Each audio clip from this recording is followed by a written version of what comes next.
वो जो भी थी बहुत हसीन थी। बड़ी बड़ी आँखें, गुलाबी होंठ, गोल्डन सिल्की बाल, खड़ी नाक, गुलाबी गाल, ऊंचा लंबा कद, उस पे उसका शर्माया घबराया सा रूप। ऐसे लग रहा था उसे ज़बरदस्ती यहाँ लाया गया है। हैदर सिकंदर, लड़कियों का चार्म, ऊंचा लंबा कद, कुशादा पेशानी, साफ रंगत, वेल स्टेटस, उस पे उसका मगरूराना अंदाज हर किसी को अपनी तरफ खींच लेता है। आज वो यहाँ अपने दोस्त के वलीमे की तकरीब में आया था।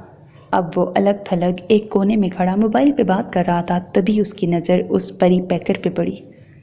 मोबाइल में दूसरी तरफ मौजूद शख्सियत हेलो हेलो कर रही थी, लेकिन यहाँ किसको होश था। उसे आज पता चला था कि पहली नज़र की मोहब्बत किसे कहते हैं। वो आकर एक टेबल पे बैठ गई, कंधे से ढलकते अपने दुपट्टे को बार बार ठीक करती। होंठ का एक कोना दांतों में दबाए लग रहा था कि वो इतने सारे लोगों के दरमियान कंफ्यूज हो रही है। हैदर सिकंदर के होंठों पर आप ही आप मुस्कुराहट दौड़ गई। उसने फ़ोन काट कर जेब में डाल दिया और उससे एक टेबल छोड़ के बैठ गया। हमारा आज का novel love at first sight पर बेस करता है, हवेली बेस्ड है, सडन निकाह पे बेस करता है, एमरजेंसी बेसिस पर निकाह होगा हीरो और हीरोइन का। हीरो को हीरोइन से पहली नज़र की शदीद वाली मोहब्बत हो जाती है, फिर वो क्या क्या स्ट्रगल्स करता है। बड़ा जेंटलमैन टाइप का कैरेक्टर है हीरो का। थोड़ा बहुत ड्रामेटिक सीन्स लगे, थोड़ा बहुत ड्रामाई ऐसे आए थे सिनेरियोज। अदरवाइज़ ओवरऑल एक अच्छा नावल है, हैप्पी एंडिंग है नावल की।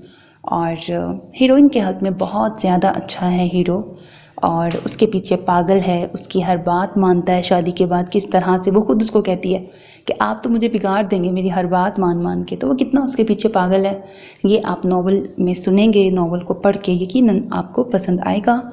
और हाँ, लास्ट बात, हीरो और हीरोइन की अगर बात करूँ तो अपनी अपनी लाइफ में दोनों के पास बड़े अधूरे से रिश्ते हैं। दोनों ही रिश्तों के मामले में इतना लकी नहीं रहे। किसी की मदर नहीं है, किसी के दोनों ही नहीं हैं पेरेंट्स, और इस तरह से ना आपस में बड़े अधूरे रिश्ते थे इनके।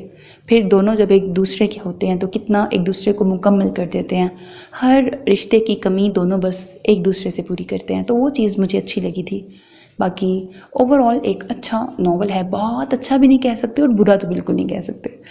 और अगर आपने नावल सुनना है तो ये आपको मेरे दोनों ही चैनल्स पे मिल जाएगा, सेल्फ बिलीफ पर भी और सोल टचिंग पर भी। बस थोड़ी ही देर में अपलोड होने लगा है, और क्योंकि दोनों मेरे चैनल्स हैं तो आपका जहाँ से दिल चाहता है वहाँ से सुन लें, कोई फ़र्क नहीं पड़ता। मैं इसलिए सेम नावल दोनों चैनल्स पे अपलोड कर रही हूँ कि अलग अलग काम करने का टाइम नहीं है, और दोनों पे इस पर अपलोड कर रही हूँ कि जहाँ से भी आप सुनेंगे ना, एटलीस्ट दोनों की ही रीच डाउन ना हो।